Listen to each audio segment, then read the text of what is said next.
Hello दोस्तों, तो कैसे हैं आप लोग। आज की इस वीडियो में मैं आपको बताऊंगा इंटरनल कंबशन इंजन कैसे काम करता है। तो बिना कोई देरी किए चलिए शुरू करते हैं। इंटरनल कंबशन इंजन आपकी गाड़ी में है, मेरी गाड़ी में है, और जितने भी लाइट व्हीकल्स है उसमें भी है, और जितने भी कमर्शियल व्हीकल है उसमें भी होता है। इंटरनल कंबशन इंजन और आईसी इंजन हर गाड़ी में कॉमन होता है, बस गाड़ी के शेप और साइज़ के हिसाब से इनकी जो पोजीशन और लोकेशन होती है वो थोड़ी सी डिफरेंट होती है। तो आइए सबसे पहले हम बात करेंगे कि इंजन है क्या। दोस्तों, आपको पता होगा कि जेम्स वाट ने जब एक्सटर्नल कंबशन इंजन बनाया था, ये पहले आईसी इंजन का एक शुरुआत थी। तो जेम्स वाट की बात करें तो उन्होंने बाहर आग जलाते थे और वो बॉयलर को गर्म करते थे, और उससे जो वाटर भापर निकलती थी उससे पिस्टन को थ्रस्ट के साथ पिस्टन में मूवमेंट क्रिएट करते थे। पेट्रोल इंजन एक internal combustion spark ignition engine है।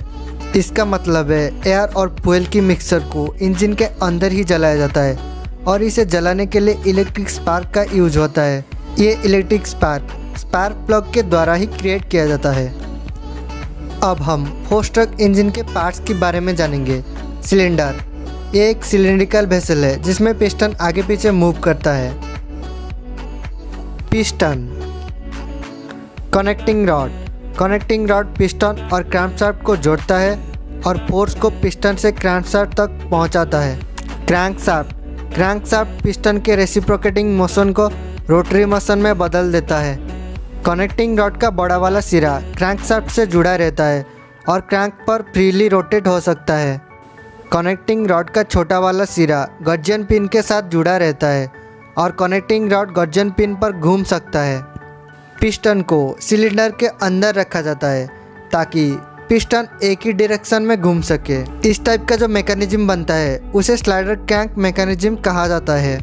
यह मैकेनिज्म से पिस्टन का लीनियर मोशन रोटरी मोशन में बदल जाता है। इंजन में हमारा मेनली दो वाल्व होता है, एक होता है इनलेट वाल्व और एक होता है एग्जॉस्ट वाल्व। जब पिस्टन इंजन का टॉप डेड सेंटर से बॉटम डेड सेंटर तक आता है उसे हम एक स्ट्रोक कहते हैं। कंप्रेशन स्ट्रोक के टाइम इंजन में जो वॉल्यूम क्रिएट होता है उसे हम क्लियरेंस वॉल्यूम कहते हैं, और सक्शन स्ट्रोक के टाइम जो वॉल्यूम क्रिएट होता है उसे हम स्वेट वॉल्यूम कहते हैं।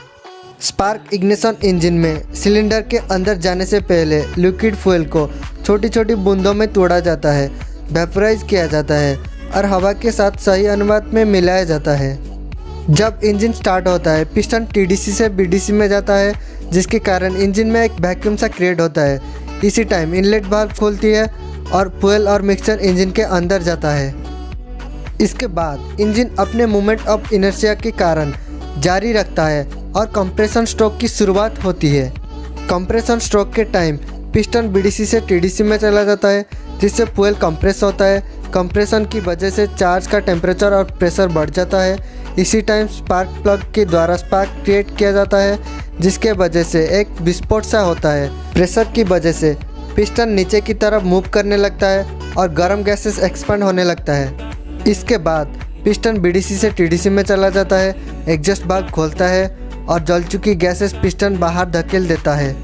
इसके साथ साइकिल पूरा होता है और यह प्रोसेस लगातार होता रहता है।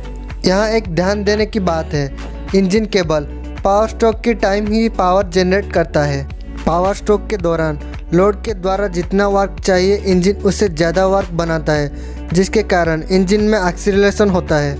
इंजन में आई गति की इस अस्थिरता को कम करने के लिए फ्लाई व्हील को जोड़ा जाता है। फ्लाई व्हील एक ऐसा व्हील होता है जिसका मोमेंट ऑफ इनर्शिया काफ़ी ज़्यादा होता है।